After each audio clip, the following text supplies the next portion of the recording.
Students, start करते हैं height and distance. ये हमारा हाइट एंड डिस्टेंस का 5th लेक्चर है।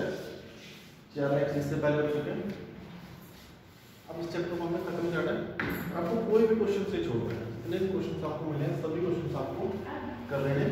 ठीक है, स्टार्ट करते हैं। कुछ डाउट्स हैं, पहले हम बोल देते हैं। डाउट्स ये 6 to 7 साल के जो हमारे उसमें अच्छे क्वेश्चन हैं वो हम 1 by 1 करके शुरू करते हैं। फर्स्ट क्वेश्चन देखो, लिखिए क्वेश्चन, आप लोग नोट कर सकते हो। The angle of elevation of the top of tower from a point A on the ground is sin inverse 3/5 if the point of observation is 20 meter away from the foot of tower, what is the height of tower? हाँ जी, क्या बोल रहा है first question? Ground, the angle of elevation of the top of tower from a point on the ground in sin inverse 3/5। Ground पर किसी point से angle of elevation tower के top पर, ये वाला जो एंगल है वो है sin inverse 3/5, sin raised to -1। ठीक है, if the point of observation is 20 meter from the foot of tower, ये डिस्टेंस 20 मीटर, यानी ए भी कितनी है 22। What is height of tower? Tower की हाइट मुझे फाइंड करनी है, h मुझे फाइंड करना है। क्लियर? h हम लोग फाइंड करने शुरू करते हैं क्वेश्चन। अच्छा जी, एंगल मुझे दिया है, आपको जो पर डाउट आया होगा वो होगा sin इनवर्स, मतलब sin इनवर्स ट्रिग्नोमेट्रिक फंक्शन एक पूरा चैप्टर है, बट आपको क्या लिखना sin inverse 3/5। Let the angle of elevation be theta. Theta is equal to कितना बोला इसने? sin inverse 3/5। sin इनवर्स है, इस साइड आके sin हो जाएगा, sin theta is equal to 3/5। बस बात खत्म। sin इनवर्स है, इस साइड आके sin हो जाएगा, 1/sin लिखो, इस साइड आके sin theta is equal to 3/5। Height of tower find करनी है मुझे। अच्छा, हाइट और sin थीटा 3/5 है, टेंजेंट थीटा 3/4 हो जाएगा, पाइथागोरस का मैंने फाइंड कर दिया। हाँ जी, in triangle CBA, in triangle CBA h/20 theta बोल रखा है मैंने, एंगल को इज इक्वल टू क्या हो जाएगा? Tangent theta h/20 is equal to tangent theta कितना है 3/4, 4 5 जा, और h इज इक्वल टू 15 आपका मीटर सेंटीमीटर जो भी है। क्लियर? आगे बढ़ते हैं, next question.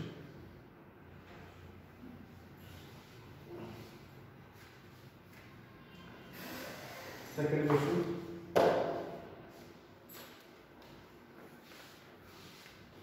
a person standing exactly between two towers, exactly middle बोला, सिर्फ between बोला, exactly at the angle of elevation of 22.5 and 67.5, what is the ratio of height of taller tower to the height of smaller tower? एक tower taller, एक tower smaller, exactly midway है, हम point बोल दिया। यहाँ से point के angle of elevation एक 67.5, एक 22.5। हाँ जी, जिस टावर की हाइट ज्यादा है वहां से एंगल ज्यादा होगा। 67.5 बेसिक अंडरस्टैंडिंग है, ये कितना हो जाएगा 22.5। What is the ratio of height of taller tower to height of shorter tower? Taller tower की हाइट क्या बोल दी मैंने? Capital H। शॉर्टर टावर की हाइट क्या बोल दी? Small h। Given that tangent 22.5 मुझे गिवन है। ठीक है, dx dx मिड पॉइंट बोल रखा है, नेमिंग कर लो A B M C D। Okay, टू आइडिया में दिखाई दे रही है सभी को साफ साफ, जल्दी से लगाओ। h/x, h divided by x is equal to tangent 22.5, कोई दिक्कत नहीं होनी चाहिए इस question. Second, h divided by 67.5 is equal to tangent 67.5. Okay. Capital H divided by small h, height of total tower. तो सेकंड को फर्स्ट से divide कर दूं, h by x आएगा ना. सेकंड को फर्स्ट से डिवाइड करूंगा तो h divide by h is equal to tangent 67.5 divide by tangent 22.5. अच्छा जी, अब यहाँ देखो क्या गिवन है मुझे, टेंजेंट 22.5 गिवन है √2 माइनस 1 करके. टेंजेंट 22.5 √2 माइनस 1 है तो कोट 22.5 कितना हो जाएगा, रेसिप्रोकल हो जाएगा इसका, √2 प्लस 1, √2 माइनस 1 का रेसिप्रोकल √2 प्लस 1. हाँ जी, ये पता होना चाहिए सभी को. टेंजेंट 67.5 को मैं लिखता हूँ टेंजेंट 90 माइनस 22.5, इधर लिखा हुआ है टेंजेंट 22.5. हाँ जी, कोट 22.5 कितना है, tangent 90 minus theta coat √2 plus 1. Tangent 22.5 कितना है, √2 माइनस 1. रैशनलाइज कर दो, नीचे तो बनाएगा, ऊपर कितना आएगा, √2 प्लस 1 का स्क्वायर कितना हो जाएगा, 3 प्लस 2√2 रेशियो बनाता. Clear. Next question.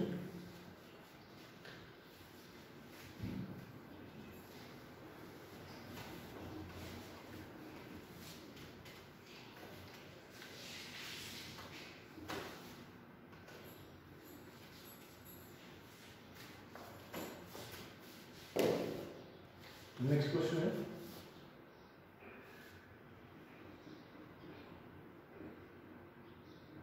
at the foot of mountain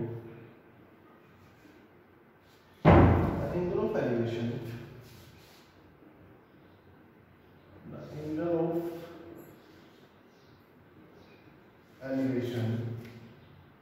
of its summit at top is 45 degree. At the foot of mountain, the angle of elevation of its summit is 45. After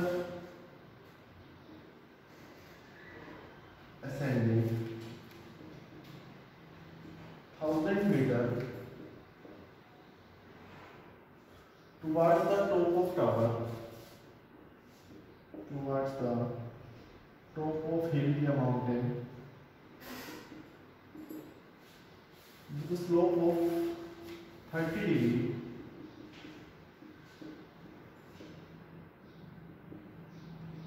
with the slope of 30 degree, the angle of elevation is found to be 60. The angle of elevation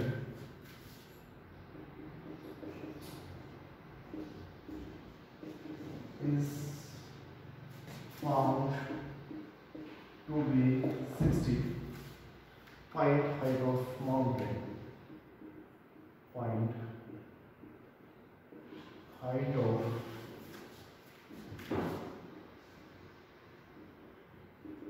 mountain. Clear? Question is once again. Question को read करें अच्छे से. At the foot of mountain, the angle of elevation of its summit is 45. After ascending 1000 meters towards the top of mountain, with the slope of 30 degree, the angle of elevation is found to be 60. Find height of mountain. Try this question.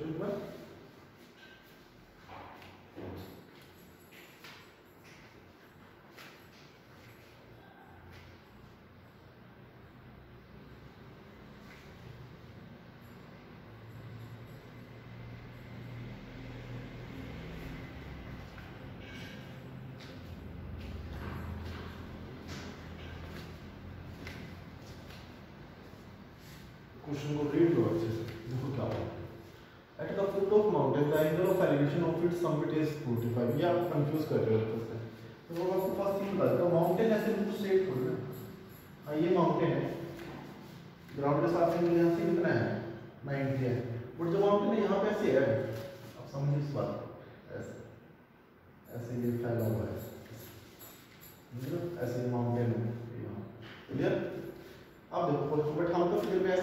ये mountain का foot हुआ ना, यहाँ से आप ऐसे चढ़ते हैं इसके ऊपर थोड़ा थोड़ा थोड़ा, फिर ऐसे ऊपर जाते हैं। क्लियर? हम ये माउंटेन का फुट है, ये फुट नहीं है क्या? ये तो अब माउंटेन बिल्कुल ऐसे स्ट्रेट छोड़ता है, पोल की तरफ छोड़ता काम कर रहा है, बिल्डिंग की तरफ माउंटेन फैला हुआ पूरा ऐसे अर्थ के ऊपर, तो ये फुट है, ये टॉप है। अब देखो क्या होता है।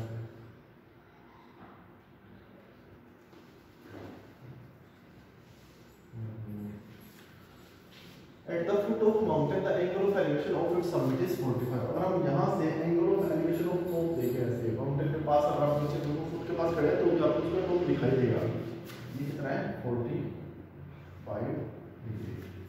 After ascending 1000 meter towards the top of mountain, आप माउंटेन ऊपर की तरफ जाते हैं towards the top of mountain, कितने मीटर चले गए? 1000 मीटर।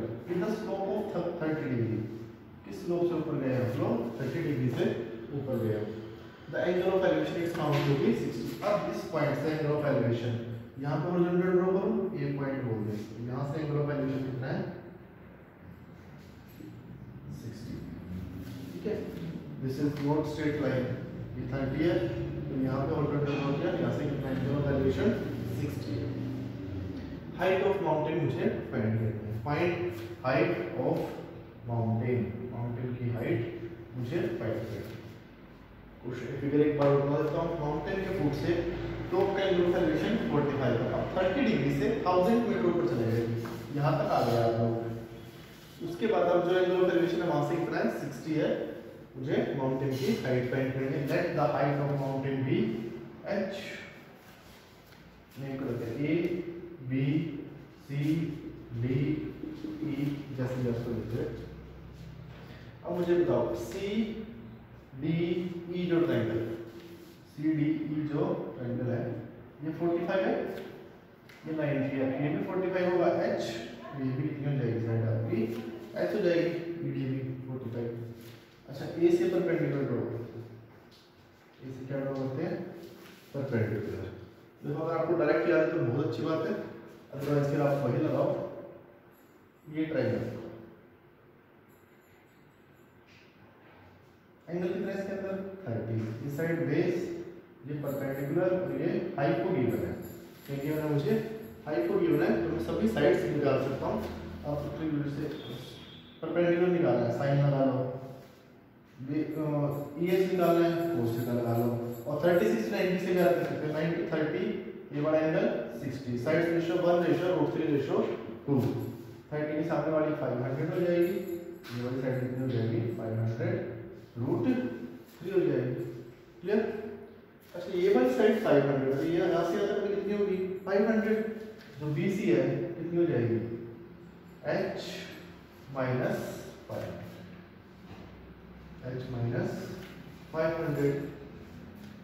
अच्छा जी यहाँ से यहाँ तक ये कंप्लीट, h यहाँ तक 500 √3, तो कितनी हो जाएगी? h माइनस 500 √3 वाली साइड हो जाएगी h माइनस 500 √3। क्लियर? h आपको फाइंड करना है। अब देखो जो CBA ट्रायंगल है, ये भी राइट एंगल ट्रायंगल है।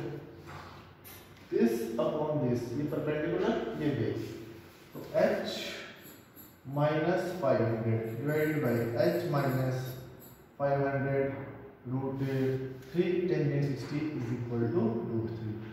h minus 500 is equal to √3h minus 1500। उस साइड ले जाता हूँ, ये साइड जाएंगे, h कॉमन उस साइड आएगा, √3 माइनस 1000 और h is equal to 1000 divided by √3 minus 1। अब ये कितना हो जाएगा? 1000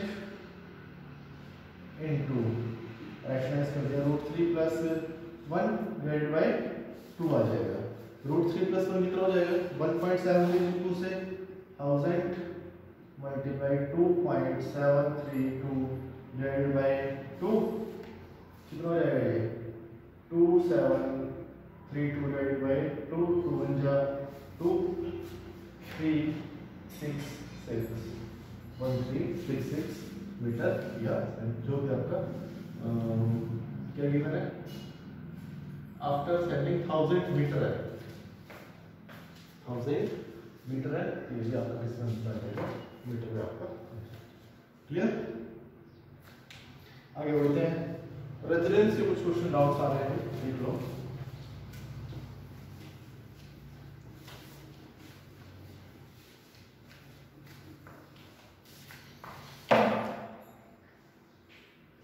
हाँ जी,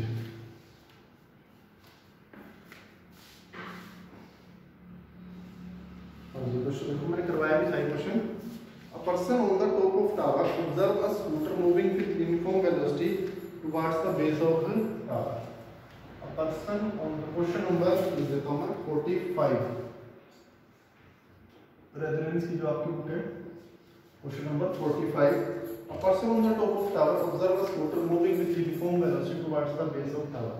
हां जी, person on the top of tower, man scooter को ऑब्जर्व करता है, यूनिफॉर्म स्पीड से टावर की तरफ मूव कर रहा है। He finds that the angle of depression changes from 30 to 60 in 18 minutes। हम जब वो स्टार्टिंग में देखता है तो एंगल ऑफ डिप्रेशन ये एंगल कितना है 30 degree. After 18 minutes scooter tower के वहां पे यहां पर आ गया, कितना टाइम में यहाँ तक आने में 18 मिनट्स। अब एंगल ऑफ डिप्रेशन ये तो बढ़ गया ना, 30 to 60 हो गया है। Clear? The scooter will reach the base of the tower in next। अब तो टाटा स्कूटर को बेस तक पहुंचने में कितना टाइम लगने वाला है? ऑप्शन दिए 9 minutes,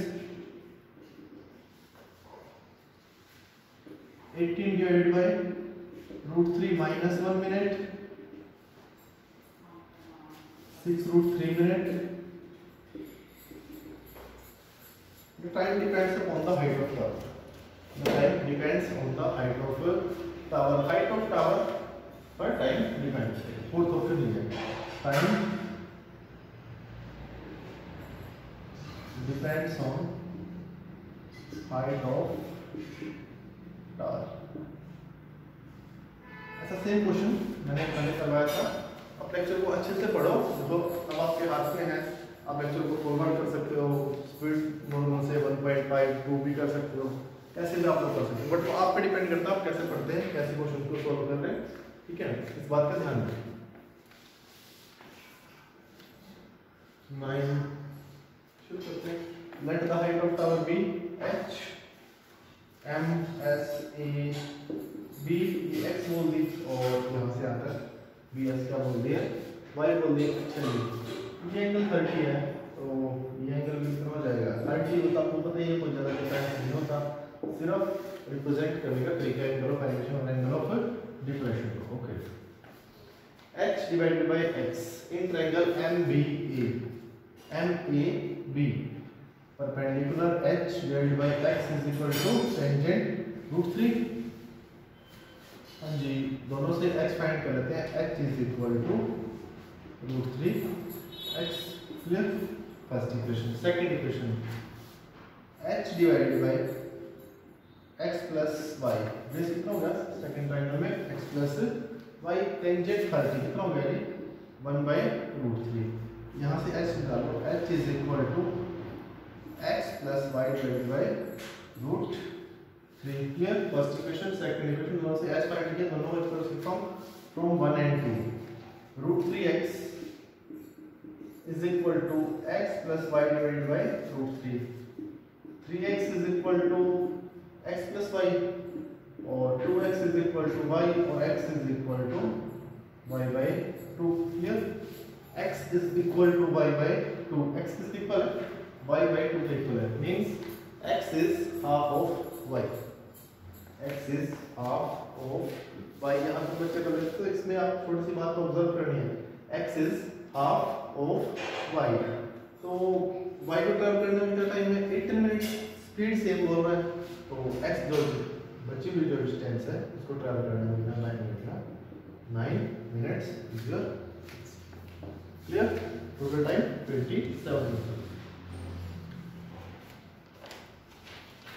next question,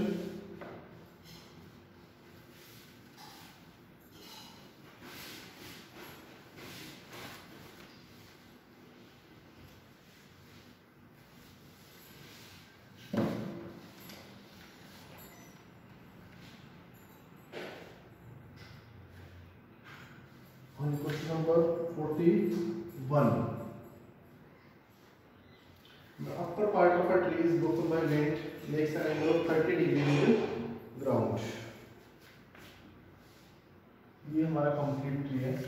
The upper part of tree is broken by wind and makes an angle of 30 degree with ground. यहाँ से ऐसे break हो गया, तो ऐसे गिरा और जो upper part है ground के साथ ये tree ऐसे break हुआ है, ठीक है. And the distance from the root of the point where the top trees meet ground is 15 meter. हाँ जी, root और top की distance कितनी है? 15 meter. करवाया था. The height of broken part is. The height of broken part is. जो part टूट गया है उसकी आपको height find करनी है, ठीक है. तो बस ये h निकालना आपको. क्या निकालना है? h निकालना है. तो 15. अच्छा 36 रेंज से कर लो या परपेंडिकुलर बेस जैसे मुझे ये 30 है, ये 90 है, ये वाला एंगल कितना होगा 60. 30 के सामने वाली साइड सबसे स्मॉल साइड होगी h by 15. टेंजेंट 30 कितना हो जाएगा 1/√3 और h is equal to 15/√3. 15/√3 rationalise कर लो कितना आ जाएगा 5√3 है, ठीक है.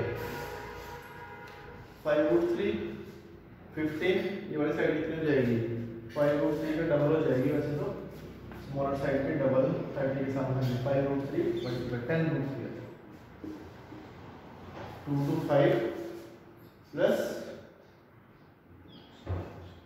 300 10√3. क्लियर. क्या फाइंड करना है मुझे? Height of broken part. हाँ जी. ऑप्शन आपको किस फॉर्म में दिए हुए हैं देख लो. फर्स्ट ऑप्शन दिया मुझे 15 sin 30. चलो इसमें क्या दिक्कत है? 15 मल्टीप्लाई 1/2 15/2 नहीं हुई, नहीं करना मैं. 15 cos 30 15 cos 30 15 मल्टीप्लाई cos 30 √3/2. गलत है ये.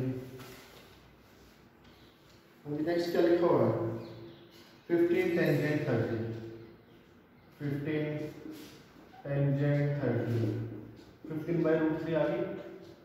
15/√3 लिखा हुआ 15/√3 ब्रोकन पार्ट की जो हाइट है जो ये 15/√3. हाँ जी. Next question.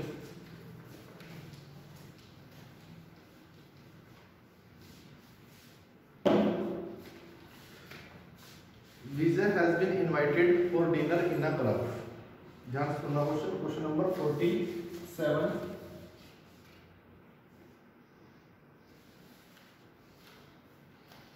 While walking through the garden path towards the building, he observed that there is an electric rod on the top of the building. From the point where he is standing, the angle of elevation of the top of electric rod and top of building are phi and theta respectively. सुनो, ये garden path है, ये tower है, ये road, ठीक है. मैंने separate कर दिया. तो क्या बोल रहा है? From the point he is standing, the angle of elevation of top of electric rod. यहाँ पर है angle of elevation of top of electric rod. ये होगा and angle of elevation of top of building. Electric road का angle of elevation phi. ये वाला angle तो है फाई और थीटा. तो बिल्डिंग में कितना है theta. If the height of electric rod are p, electric rod की हाइट पी एंड बिल्डिंग की हाइट क्या हो? Mark the correct statements. Mark the correct statements. The height of tower is, tower means building को बोल रहा है, दोबारा confuse कर, ठीक है.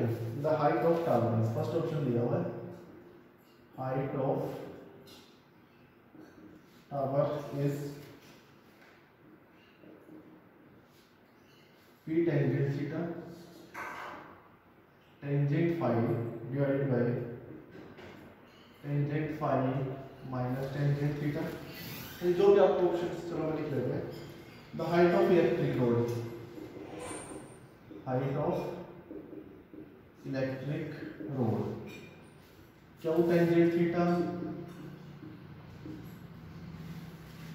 Divided by tangent phi minus tangent theta, ठीक है। The height of tower is, फिर से the height of tower is p tangent theta divided by tangent phi plus tangent theta. The height of electric rod, the height of electric rod is Q tangent phi minus tangent theta divided by L।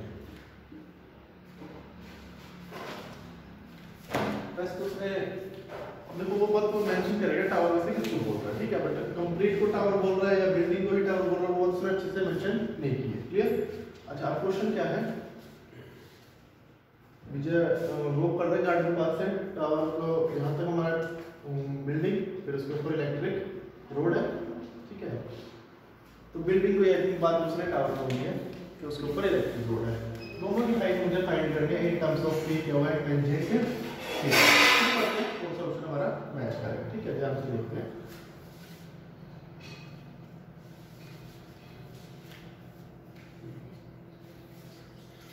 ये x बोलते हैं, ठीक है।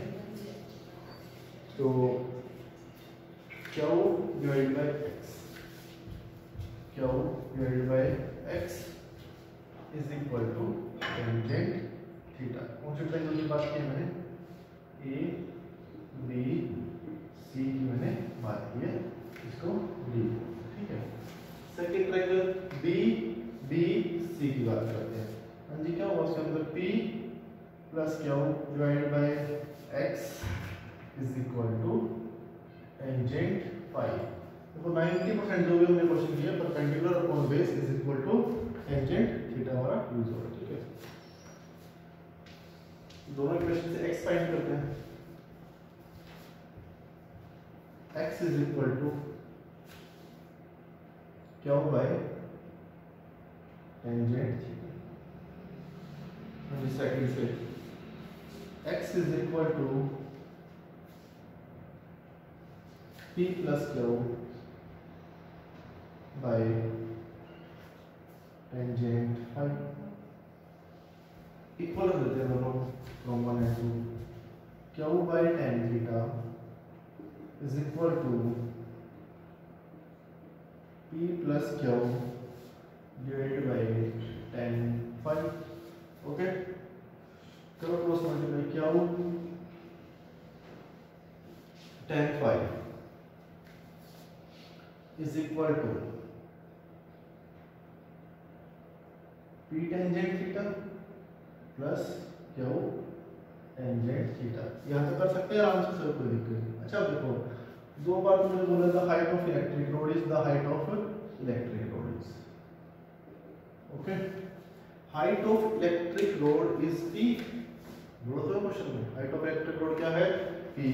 तो यहाँ से अगर मैं पी निकालूं, देखते हैं दो शुरू करेंगे, क्या निकाल लो, अगर मैं पी फाइंड करूं तो पी की वैल्यू आ रही है P is equal to Q tangent theta minus Q common हुआ, अंदर आएगा tangent phi minus tangent theta divided by tangent theta.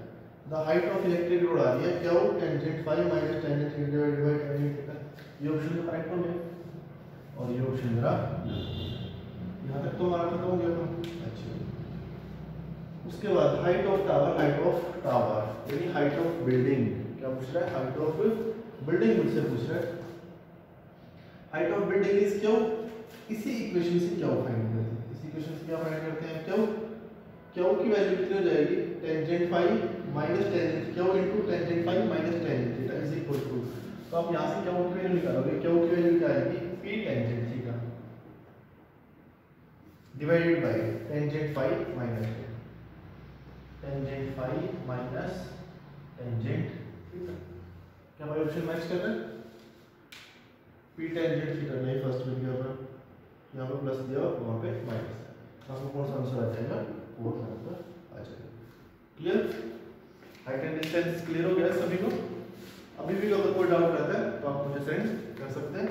आज के लास्ट शीट है, उसमें सिर्फ 10 ही क्वेश्चन है, वो सभी क्वेश्चन आपको अच्छे से कर लेने हैं। ठीक है? हाँ जी, ये क्वेश्चन था जो हमारा क्वेश्चन नंबर 14 शीट्स का, काफी सारे बच्चों का डाउट है, वो अभी आप रहने देंगे क्योंकि उसके अंदर टेंजेंट अल्फा, टेंजेंट 2 अल्फा और टेंजेंट 3 अल्फा दिया हुआ है। तो हम इसको जब हम ये सभी फॉर्मूलेस, तो साइन 3a के formulas, cos 3a, tangent 3a पढ़ लेंगे, हम ये क्वेश्चन कर लेंगे। ठीक है? ओके।